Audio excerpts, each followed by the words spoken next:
So now that you've logged into Facebook, the first thing you want to do is just navigate to this option up here that says Create.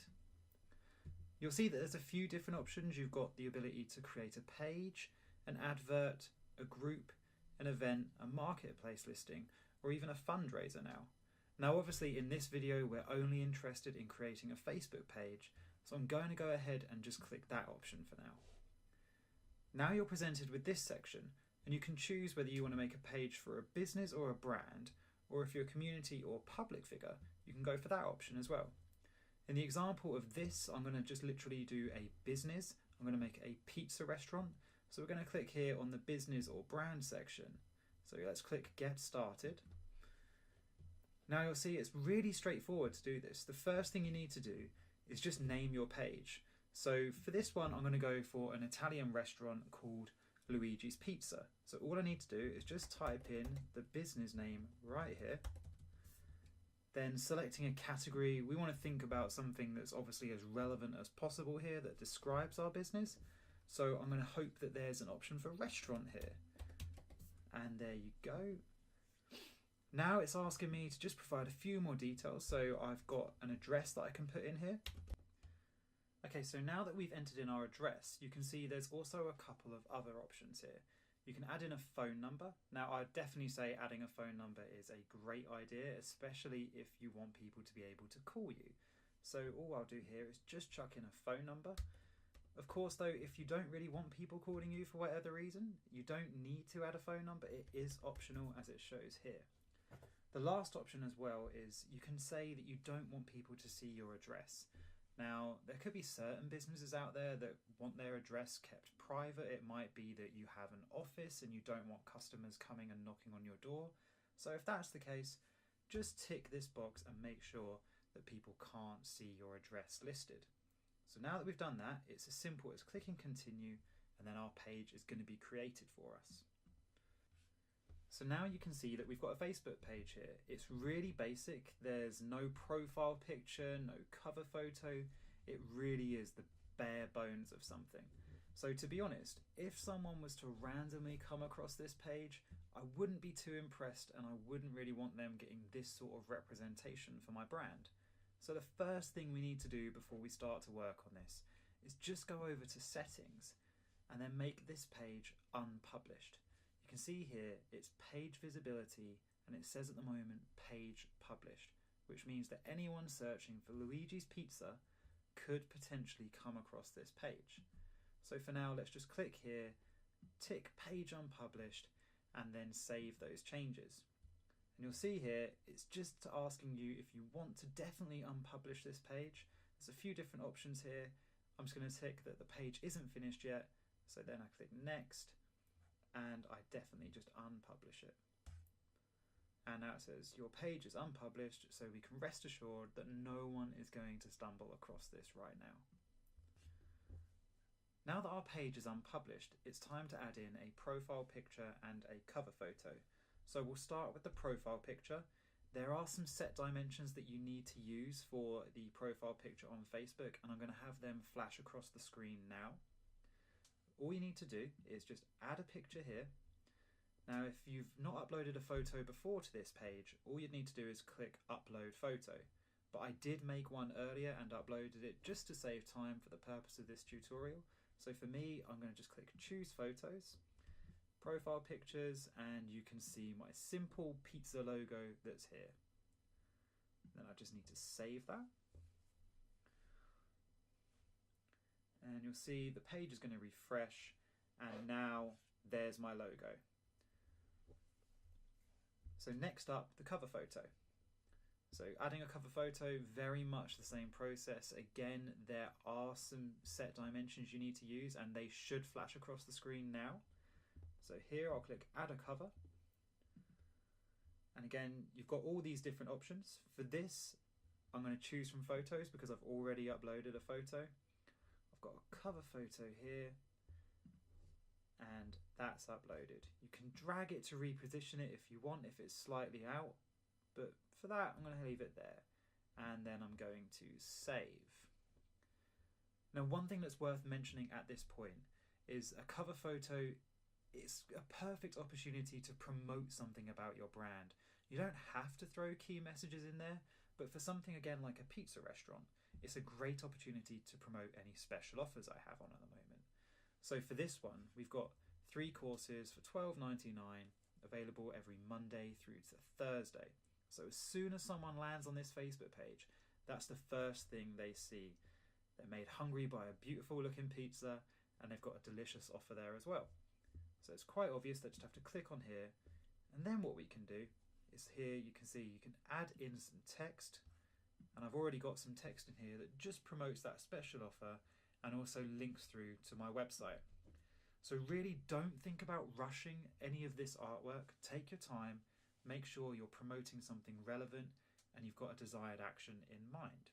Now, not everyone out there is a Photoshop whiz and is going to be able to make images themselves. So what you can do is you've got the option of either finding a good graphic designer on a website like Fiverr, or what you can do, which I personally would prefer, is use a tool online that will allow you to drop and drag, build your own really attractive images just like what I have here. And one website that allows you to do that is Canva. I'm going to put a link to that in the description, so make sure you go and check it out. I really can't recommend that place highly enough. Now, as users engage with your content and they discover your business through social media, it's natural that they're going to want to find out more about you. They're going to want to know where you're based, what your website is, and just some other general information about your company. So we need to make sure that stuff's included on our page. And to do that, it's really simple. We just go to Settings, and then we go on the left here to Page Info, and you'll see now that Facebook's got a few different items that you can fill out. So description, that's pretty straightforward. Enter a short description about your business. Don't get too carried away. As you can see, there is a limit of 255 characters. This just needs to be something short, sweet, to the point, and gives people a flavour for who you are and what you do. There's also the option here for phone number, your website, and email address, and we've also got your physical address here. So just make sure you spend some time going through here, filling out all of the information that you possibly can. So next up on our list is to think about the different people we want to give access to on this Facebook page. So in many options, you might be the only person that you want to be an administrator and making posts on here. However, in other businesses, you might have a small marketing team, or you might just have an assistant that you want to log in and have them answering messages. So the way we go to manage all of these page roles is simply in this option here on the left where it says page roles. So you click here and it's really straightforward. You can see on this page at the moment, I'm the administrator and that's it. There's no one else who's got any kind of access to this. But if we wanted to say add someone, all we'd need to do is go here and just type in their name or email address. When you start typing a name in, it's automatically going to search through your contacts to try and find the appropriate person. Or what's easier is to just simply add in the email address, but make sure it's the email address that that person uses for their Facebook account. Now, once you've done that, the main thing you need to think about before you even click this add button is to look at these different page roles here. So you can see there's an administrator, an editor, moderator, advertiser, analyst, and a job manager. So there are actually quite a few different levels of permissions that you can grant someone. And as you'll see here, if I click moderator, the description here has changed. So it's going to tell me exactly what level of access I'm giving a moderator. So if I read through that, and I think that's a little bit too much for my liking, I might just want to turn them into an analyst. And then I'll read here and you can see an analyst is literally as simple as they can just see the post or the comments and view insights. So it's really straightforward access. So that's just one tip from me. Make sure you do not grant anyone permission without double checking the level that you're granting them. I think now's a great time to just take a few minutes to recap what we've done so far.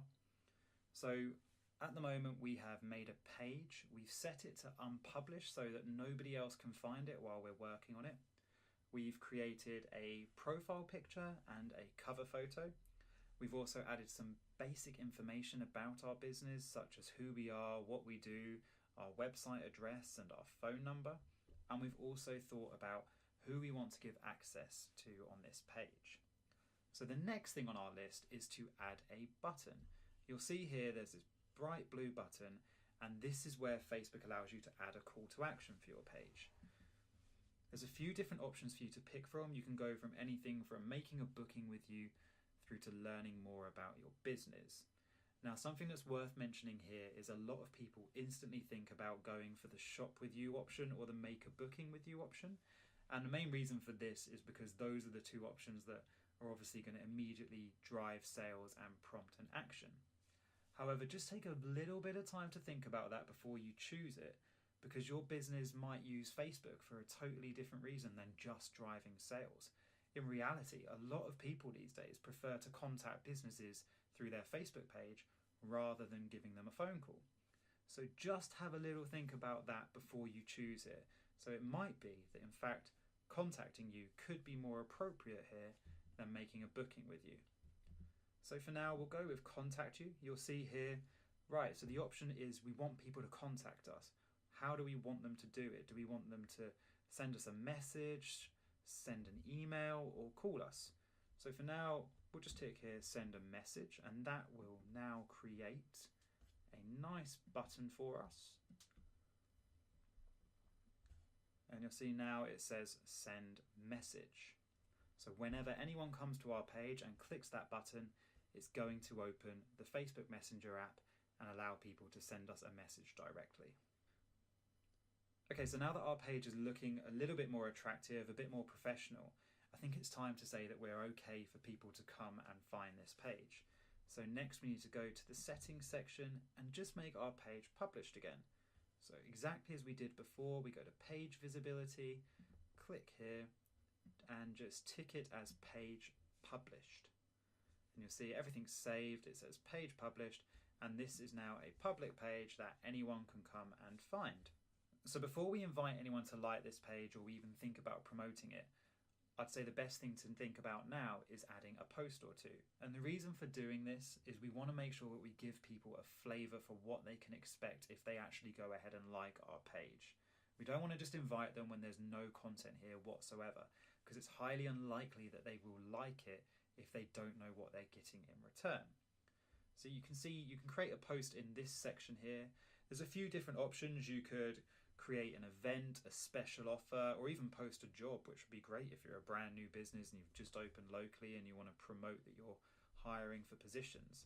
But in this situation, we're going to do something really simple. We're just going to create a straightforward post here by clicking and typing in, "This is how I feel on Monday." Add an image by clicking on that button, and then you can see you've got a few different options. You can create a photo album, a carousel, a slideshow, anything like that. But for this, we'll just simply click upload photos and video. And then I have an image here that I got earlier.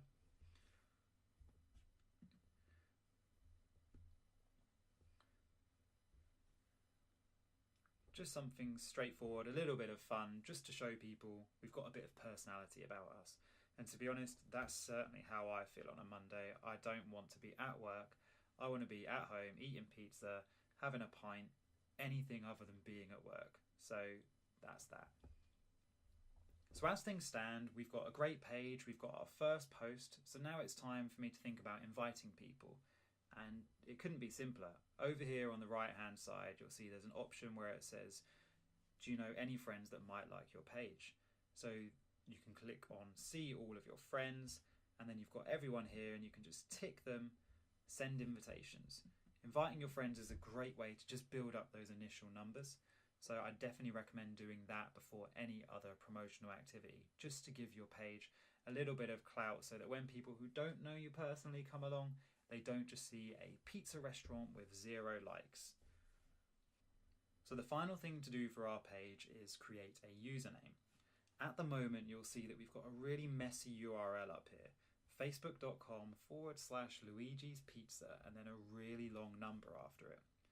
So really, no one is going to type that URL in. So if I wanted to promote this page offline, say in some business cards or in some flyers that I have in my restaurant, it's not likely that anyone's going to type that URL in to come directly to this Facebook page.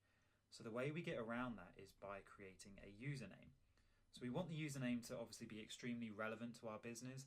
The ideal here would be to have something like Luigi's Pizza. So if I go ahead and just type in Luigi's Pizza, try and save that. It's going to create the username hopefully. And yep, there you go. The username has been created for you. So there you go, we're all set. Our username's been created and I now feel a lot more confident about promoting this page in offline sources. And the reason for that is we've got these nice user-friendly URLs here that are very simple to type into any web browser. So let's just click OK and then we should be done. There you go, and you can see our URL there. So that's all there is to it. We've now got our Facebook page.